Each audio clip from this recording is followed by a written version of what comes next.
আমার মেয়ে কইছে, মা তুমি খালি ঘরের মধ্যে খালি টক দই রাখো কেরে আমি যে মিষ্টি দই বালা পাই আমার লাগে একটু মিষ্টি দই রাখতে পারো না?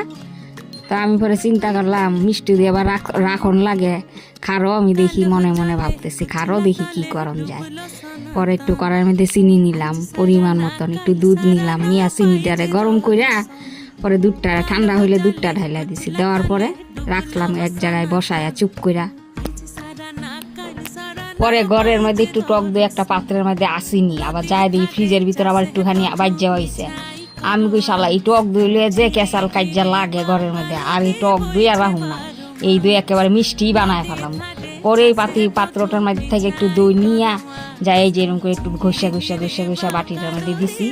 দেওয়ার পরে যখন এই জাল দেওয়া দুধটা ঠান্ডা হয়েছে এটার মধ্যে একটুখানি দই দিয়া দিছি, টক দই দিয়া তারপরে ওই যে ওইটার মধ্যে ঢাইলা দিছি, দিয়া থুইছি এক জায়গার মধ্যে ঠান্ডা হওয়ার লেগিয়া। সন্ধ্যাবেলা আগের দিন বিকাল 6টার সময় বানাইছি, পরের দিনে 11টার সময় হয়েছে দই। পরের দিন সকালবেলা 11টা বাজে বেলা দেখি রোদ উঠছে আয়নার মতন ঝকঝকা কইরা। এইবার আমার মায়ের আমি দুইটা ডাকিয়া দিলাম, দেখছেন খায়া দুইটা কেমন হয়েছে? খায়া কয়, মা গো মা এমন দই তো আর কোনো দোকান থেকে আমি কোনো দিন খাই না, এটা কোন দোকানের দই? আমি স্যার ধরো এটা কোন দোকানের দই, এটা আমি বানাইছি। মাইয়া আমার বিশ্বাস করে না। পরে যখন মোবাইলটা খুললা ভিডিওটা দেখাইলাম, এরপর